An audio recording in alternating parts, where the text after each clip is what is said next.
അമ്മ എന്താ അമ്മ അമ്മാവന്റെ വീട്ടിലെ കല്യാണത്തിന് വരാത്തെ? സൗകര്യമില്ല. ആ സൗകര്യക്കേടൊക്കെ മാറ്റി സൗകര്യം ഉണ്ടാക്കി വരണ്ടേ? എന്റെ കാര്യം തീരുമാനിക്കുന്ന നീയാണോ? ഞാനാ? അല്ല നീയല്ല കേട്ടോ. പ്രായമായ അമ്മയെല്ലാം വീട്ടിലുണ്ടാവുമ്പോൾ മക്കൾ തന്നെയാണ് കാര്യങ്ങളെല്ലാം തീരുമാനിക്കുക. അത് വലിയ പുതുമയൊന്നല്ല അമ്മേ. നീ നിന്റെ അച്ഛന്റെ അമ്മയുടെ കാര്യം തീരുമാനിച്ചാൽ മതി. എന്റെ കാര്യം തീരുമാനിക്കാൻ എനിക്കറിയാം കേട്ടോ. അല്ല നിങ്ങൾ എൻ്റെ ഭർത്താവിൻ്റെ അമ്മയല്ലേ, അപ്പം പിന്നെ തീരുമാനിച്ചാലെന്നാ? അമ്മ എന്തിനാണ് കിടന്നുണ്ടാകാറുന്നത്? അമ്മാവന്റെ വീട്ടിലെ കല്യാണത്തിന് അമ്മ നാളെ വരുന്നില്ല. അമ്മ വരണ്ട, അമ്മയ്ക്ക് പ്രായമൊക്കെ ആയില്ലേ, വരണ്ട. നിന്റെ അമ്മയ്ക്ക് അഭിപ്രായം. എൻ്റെ അമ്മയുടെ കാര്യം തന്നെ പറഞ്ഞത്. ചേട്ടാ നമുക്ക് പോയി അടിച്ചു വിളിക്കാം. കുട്ടമ്മാമ എന്നെ കല്യാണം വിളിച്ചിട്ടുണ്ട്. നിന്നെ ആര് കല്യാണം വിളിച്ചു? കല്യാണം വിളിക്കാൻ വന്നപ്പോ കുട്ടമ്മാമ എന്നെ ക്ഷണിച്ചല്ലോ.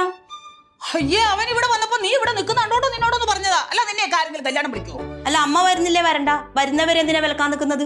ഞാൻ ആരും വിലക്കിയതൊന്നുമല്ല, എനിക്ക് വരാൻ മനസ്സില്ല, അത്ര തന്നെ. അതൊക്കെ പോട്ടെ അമ്മ, കാര്യം പറ. ശരിക്കും അമ്മ വരാത്തതിന്റെ കാരണം എന്തുവാ? എനിക്ക് പറയാൻ മനസ്സില്ലെങ്കിലോ? ചേട്ടാ എനിക്ക് കാരണം പിടികിട്ടി. പറയട്ടെ, കുട്ടമ്മാമ കല്യാണം വിളിച്ചു കഴിഞ്ഞോണ്ട് ഇറങ്ങിയപ്പോ അപ്പ തന്നെ അമ്മേനോട് കാര്യം പറഞ്ഞു. കുട്ടമ്മാമ അമ്മേനെ പ്രത്യേകം ക്ഷണിച്ചില്ല എന്ന്. അതുള്ളതല്ലേ? എടാ എന്നെ വിളിച്ചിട്ടില്ല അവൻ. ഞാൻ ഇവിടുത്തെ മുതിർന്നല്ലേ, അപ്പൊ എന്നെ സെപ്പറേറ്റ് വിളിക്കണ്ടേ? അവന് വിളിച്ചില്ലല്ലോ. എന്റെ കാര്യമൊന്നും പറയില്ല, അവൻ വരുന്നുമില്ല.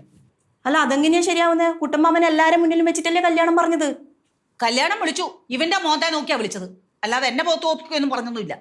ഓ, അപ്പൊ അമ്മയെ പ്രത്യേകമായിട്ട് കല്യാണം ക്ഷണിക്കാത്തതിന്റെ അമർഷത്തിന്റെ പുറത്താണ് അമ്മ കല്യാണത്തിന് വരാത്തത്. എന്ത് പ്രായമായി കഴിഞ്ഞാൽ ഇങ്ങനെയല്ലേ ഉണ്ടാവോ ദൈവമേ? നാണക്കേടാണ് അമ്മേ. എനിക്കൊരു നാണക്കേടുമില്ല. വാ അമ്മ, ഇതൊക്കെ ക്ഷമിക്കണ്ടേ അമ്മേ? എനിക്ക് സൗകര്യം ക്ഷമിക്കാൻ, ക്ഷമിപ്പിക്കാൻ വരുന്നു. ചേട്ടാ അമ്മ വരണ്ടെങ്കിൽ വരണ്ട, നമുക്ക് പോയി അടിച്ചു വിളിക്കാം. അമ്മ വന്നാൽ ഒരു കാര്യം നടക്കൂല. അല്ല ബെസ്റ്റ് മോള്. എടി അമ്മ വരുന്നില്ലേ വരണ്ട, നമുക്ക് പോവാം. അത്രക്കേ ഉള്ളൂ. പോയിട്ട് വരുമ്പോൾ തിയേറ്ററിൽ കയറി സിനിമയൊക്കെ കണ്ടിട്ട് വരാം. അല്ലേ? ഐസ്ക്രീമും കഴിക്കാം. നീ തിയേറ്ററിൽ സിനിമയുടെ കാര്യം പറഞ്ഞ ഞാനങ്ങോട്ടോ അത് പോയടിയെന്ന്. ചേച്ചി നമ്മൾ രാവിലെ പോകൂലേ? രാവിലെ പോകും. അപ്പൊ കഴിക്കാനൊന്നും ഉണ്ടാക്കാൻ പറ്റില്ല. ഒന്നും ഉണ്ടാക്കത്തില്ല. അയ്യോ അമ്മ എന്ത് ചെയ്യും? പട്ടിണി കിടക്കേണ്ടി വരും. എന്ത് ചെയ്യും? ആരുണ്ടാക്കി തരും? നീ ഉണ്ടാക്കി വെച്ചിട്ട് ഇവിടുന്ന് പോയാൽ മതി. അയ്യടാ ഗേമി, അത് നടക്കില്ല. നടക്കില്ല.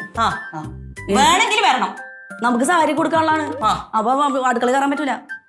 നീയും കൂടി അവറ്റാളുടെ കൂടെ വാ മക്കളെ, നമുക്ക് പുറത്തേക്ക് പോവാം. വാ ടിങ്ങി ടിങ്ങി, ഞങ്ങൾ അടിച്ചു വിളിക്കും. നീ ഇനി വരുമല്ലോടി ഇങ്ങോട്ട്. ഇങ്ങോട്ട് വാ കേട്ടാ, കാണിച്ചു തരാം ഞാൻ. ഈ വർഷം മാങ്ങ അറിഞ്ഞ് കാച്ചേക്കുവാണല്ലോ. ഇതന്നെ വീടും മാനത്തോട്ട് സ്വപ്നം കാണുന്ന. അല്ലടാ, മാങ്ങ നന്നായിട്ട് കാച്ചിട്ടുണ്ടെന്ന് പറയുമായിരുന്നു. പിന്നെ ഞാൻ എന്തിനാ പഠിച്ച അഗ്രികൾച്ചറൊക്കെ? അതിന്റെയാണ് ഈ കാണുന്നതൊക്കെ. ഓഹോ, അപ്പൊ നീ അഗ്രികൾച്ചർ പഠിച്ചതൊക്കെ ഈ മാ പറഞ്ഞല്ലേ? ആ മാ പറഞ്ഞു. ഞാൻ മാവനെ കൊണ്ട് എന്റെ സർട്ടിഫിക്കറ്റ് കാണിച്ചല്ലേ. ഓ ഭയങ്കരം തന്നെ. എന്താടാ? അല്ല ഞാനേ, എനിക്കൊരു സഹായം ചെയ്യാൻ പറ്റുമോ? ഒരു സഹായം നീ ചോദിക്കടാ, നിനക്ക് 3-4 സഹായം ഞാൻ ചെയ്യും. വേണു അങ്കിളിനെ എനിക്ക് 5ന്റെ കുറച്ച് നോട്ട് ഒപ്പിച്ചു തരാൻ പറ്റുമോ?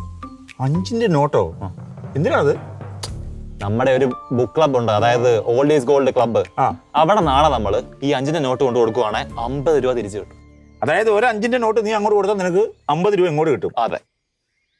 സംഭവം 5ന്റെ നോട്ട് ഒപ്പിക്കാൻ പാടാണ്, നോക്കാം. വേണു അങ്കിൾ വിചാരിച്ചോ എന്ത് ഒപ്പിക്കാൻ എത്ര പാട്? മനസ്സ് വെച്ചാൽ പറ്റും. സംഭവം ഞാൻ ഒപ്പിക്കാം. അങ്ങനെ ഞാൻ ഒരു 5ന്റെ നോട്ട് നിനക്ക് തരുമ്പോൾ നിനക്ക് 50 രൂപ കിട്ടും. അപ്പൊ എനിക്ക് എന്ത് കിട്ടും?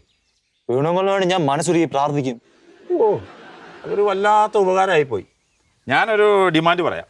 അതായത് ഞാനൊരു 5ന്റെ നോട്ട് നിനക്ക് തരുമ്പോൾ നിനക്ക് 50 രൂപ കിട്ടുമല്ലോ. അപ്പൊ 25 രൂപ നീ എനിക്ക് തരണം. വേണു അങ്കിളെ, ഈ എഴനക്കി പട്ടിയുടെ ചിറനക്കി പേടുന്ന ഒരു ചൊല്ലാണ്. അതാണ് ഇപ്പൊ ഇവിടെ നടക്കാൻ പോകുന്നത്. തന്തേ പോലെ തന്നെ എന്തൊരു ഉപകാരം ചെയ്ത് പൈസ ഇങ്ങോട്ട് ചോദിച്ചാ എന്തോന്ന് ഇപ്പൊ അച്ഛനെ കുറ്റം പറയാറായ? നേരത്തെ പ്രഭാഷണം എന്ന് പറഞ്ഞാൽ അങ്ങ് തുളുമ്പി ഇറങ്ങുമായിരുന്നല്ലോ സ്നേഹം. ഞാൻ എന്താ അച്ഛനെ കുറ്റം പറഞ്ഞു? ഞാൻ കേട്ടിപ്പോ അച്ഛനെ പറ്റി പറഞ്ഞത്. ഇവിടെ സഞ്ജു, ഞാൻ തെറ്റിദ്ധരിച്ചാണ്. ഞാൻ അങ്ങനെയല്ല പറഞ്ഞത്. അച്ഛനോട് പറഞ്ഞ അച്ഛൻ വിശ്വസിക്കത്തുമില്ല. നടക്കട്ടെ, ഞാനിപ്പോ എന്തോ ചെയ്യാം? ഒപ്പിച്ചു തരാൻ പറ്റൂല്ലേ? ഒപ്പിച്ചു തരാൻ പറ്റുമോ നോക്കട്ടെ, ചെല്ല്. നോക്കങ്ങ് വേണമെങ്കിലും പറ്റും. പറ്റും. ഒരുപാട് അങ്ങ് ബൂസ്റ്റ് ചെയ്ത് കേട്ടില്ല കേട്ടോ. ഒരു ഇച്ചിരി സഹായം എനിക്ക് ചെയ്യാം, അതുകൊണ്ട് ഇപ്പൊ പുണ്യം കിട്ടത്തുള്ളൂ. പുണ്യം കുറെ എനിക്ക് ഈ കുടുംബത്തിൽ നിന്ന് കിട്ടിയതാ കേട്ടോ. ഇനി പൈസ കിട്ടിയിട്ടുള്ള പരിപാടിക്ക് വേണുള്ളൂ. ഈ സഞ്ജുവിനെ സഹായിച്ച അങ്ങനൊന്നും അല്ല. സഞ്ജു വാക്ക് പറഞ്ഞ വാക്കാണ്. ആണോ? ശരി, എന്നാ നോക്കാം. Thank you. പിന്നെ അച്ഛനൊന്നും അറിയണ്ട കേട്ടോ ഈ സംഭവം. നമ്മൾ തമ്മിൽ അറിഞ്ഞാൽ മതി. പ്രകാശൻ അച്ഛനെ ആ ഈ അച്ഛനോട് ആര് പറയാൻ പോകുന്നു? ഇനി അച്ഛൻ ഈ നാളെ ചെല്ലും കുറെ നോട്ടുമായിട്ടോ ക്ലബിലോട്ടോ. ഞാനൊന്നും പറയൂല. അങ്കിള് വരാതിരുന്നാ മതി. ശരി മക്കളെ. Thank you. നോക്കി പോടാ. കൊണ്ടാൻ